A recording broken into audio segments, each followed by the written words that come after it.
Presenting to you Rigiflex, the assistant that will always be there for you. In a usual operation, a doctor uses an arthroscope and a device throughout the whole process.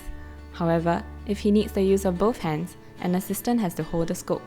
This is very disruptive as the projected view on the screen changes. It can be difficult to return back to the same angle. Furthermore, assistants are not always available. When that happens, do not fret. You can count on Rigiflex. Simply press to unlock and shift the arthroscope to your desired position. When you release, Rigiflex stays stiff in place with a running cable to pull the different parts taut together. The polygonal protrusions on the surface of the ball and the tube locks them against each other, increasing friction with form. To achieve flexibility, curved stems for the ball joints reduce the center force of gravity, allowing for smoother movements.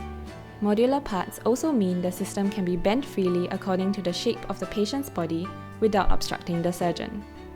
Rigiflex quick release mechanism makes it easy for the surgeon to loosen and tighten the system in a single step without the hassle of turning and locking various joints. Rigiflex, a user-friendly solution when you need an extra hand, one that stays exactly where you need it to be.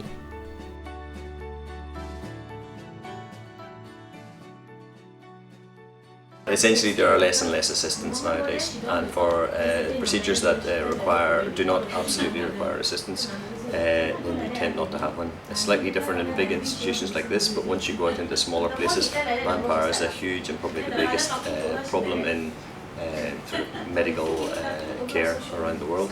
And so if these kind of procedures can be cut from 2 to 1, then it makes a big difference in cost and efficiency and everything. So, if you don't have an assistant, anything that allows both hands to do it obviously speeds things up, makes it much easier.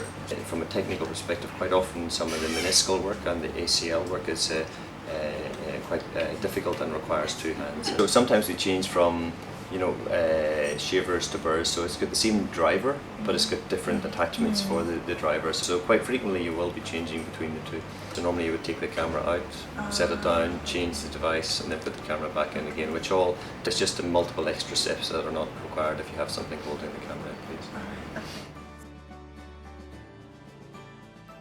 I think it would be very easy to attach to the table. We can just use some of our standard clamps that we have already. And because it's, I think the mechanism is easy to understand. It looks you've managed to simplify things very well.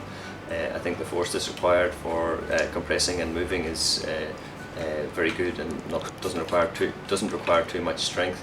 It's something that looks like it could be made quite cheaply as well. So it certainly could be something you could just do as a one-off, as a single use. The main difficulty has been trying to get the right and correct friction in the joints and also the tension of the wire. I think you've done very well.